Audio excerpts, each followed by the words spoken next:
Monsieur Hervé Barrault.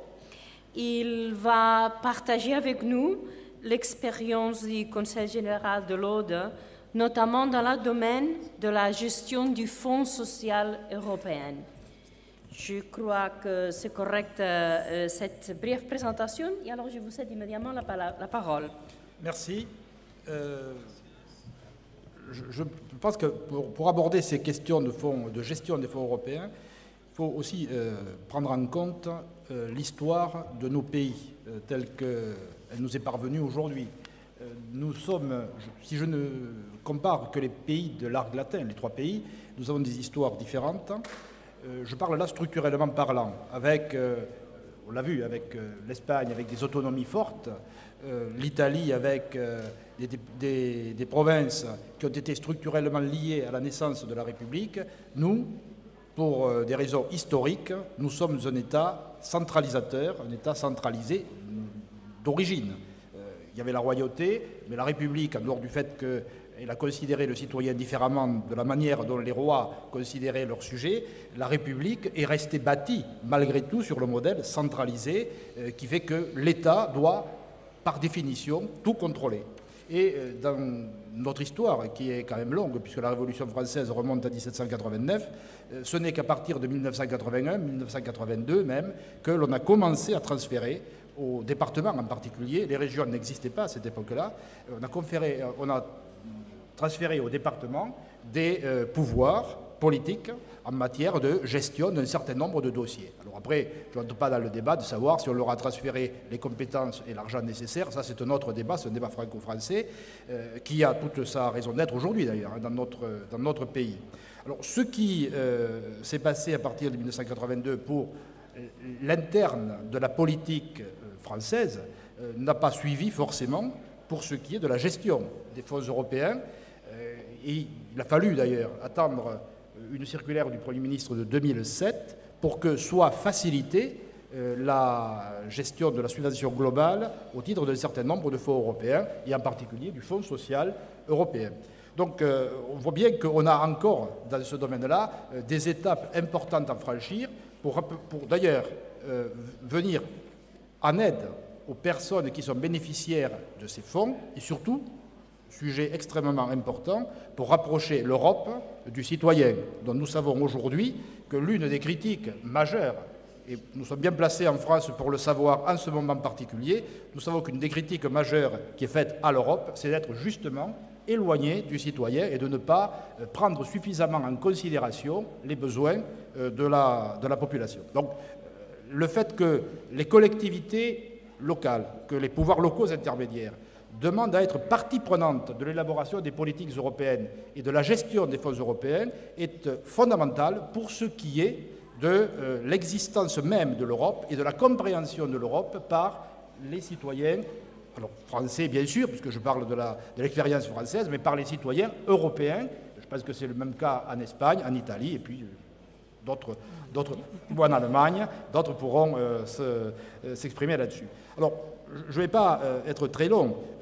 La subvention globale, c'est donc la capacité pour un pouvoir local intermédiaire, pour un conseil général, de gérer un certain nombre de fonds qui sont relativement importants et qui sont des fonds qui sont délégués au département sur un domaine de compétence qui est le sien. Le président Viola a tout à l'heure pris l'exemple, et c'est tout ça dont il s'agit, du domaine social, qui est la compétence majeure du département, pour nous, du Conseil général. Et donc, de ce point de vue, le fait que nous ayons adopté le principe de gérer ce Fonds social européen sous forme de subvention globale est quelque chose d'extrêmement important. Alors, quelques raisons. Pourquoi gérer le Fonds social européen? Tout simplement parce qu'il s'agit de renforcer la position du département au sein du partenariat régional entre l'État et l'Europe, et de voir comment les citoyens peuvent bénéficier directement de ces fonds sur la capacité que nous avons à conduire la programmation, la politique départementale en matière de fonds social européens.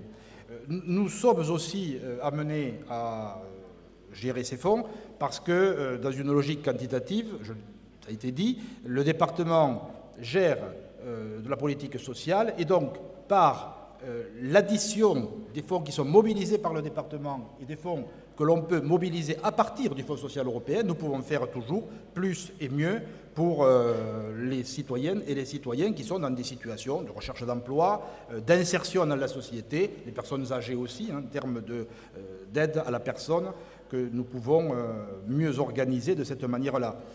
Nous avons aussi, dans cette gestion de la subvention globale, une logique qualitative, c'est-à-dire que nous pouvons, par la mobilisation des fonds européens et des fonds du département, former mieux celles et ceux qui vont intervenir auprès des personnes qui sont en difficulté.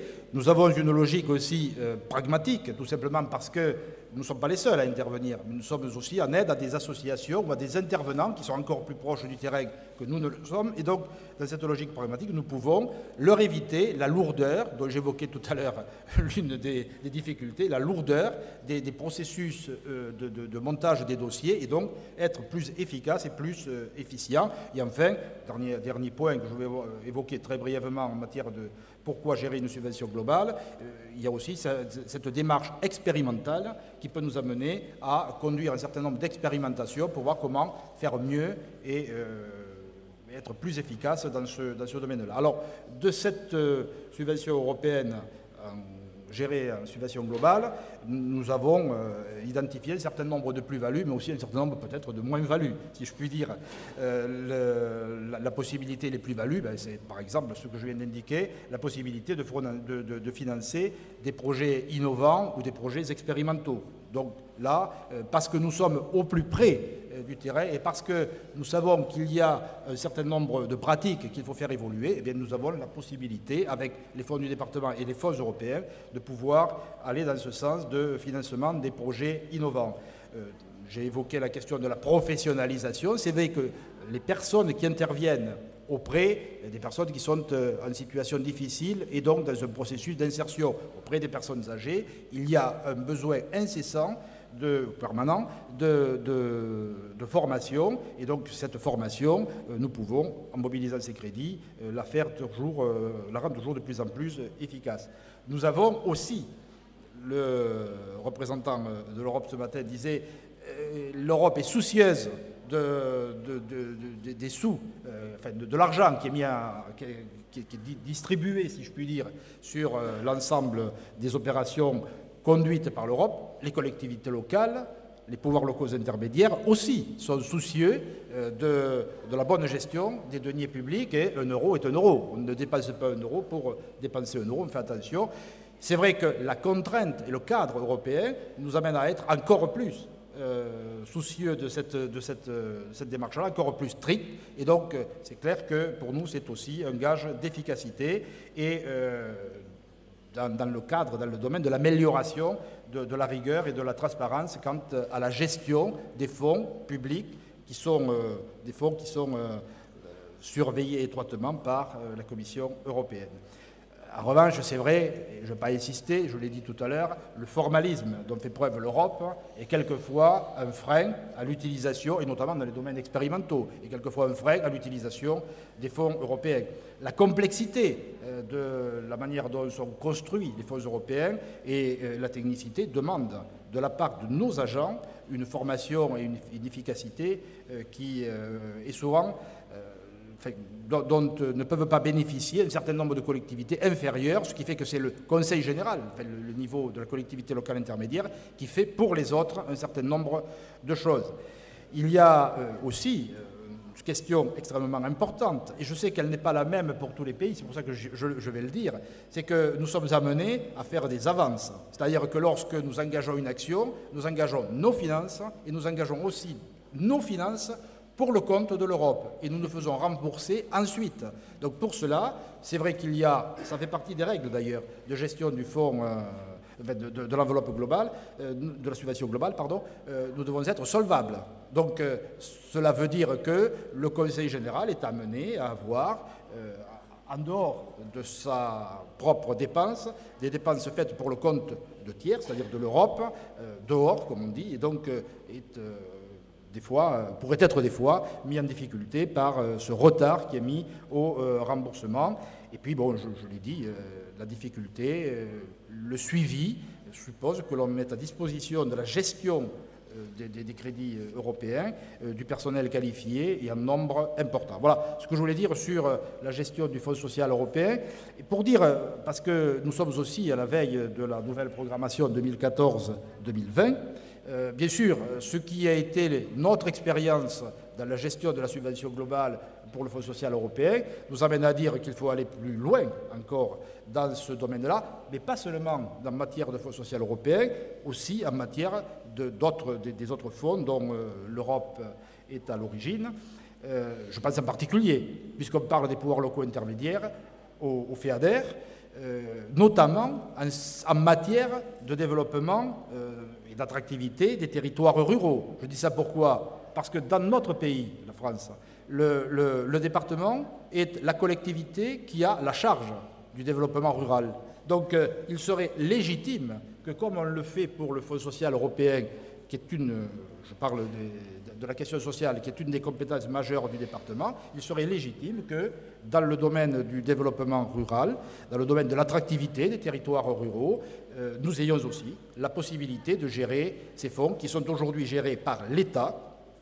Et donc, c'est d'ailleurs un débat important en ce moment dans notre pays, que de transférer aux collectivités locales la gestion de fonds européens qui portent quand même, je le rappelle, sur le développement régional. Donc, il serait légitime que que l'État français, pour ce qui est de sa responsabilité, réalise que le développement régional, les collectivités locales, les pouvoirs locaux intermédiaires ont leur place et toute leur place dans la gestion des politiques européennes. Merci. Merci beaucoup.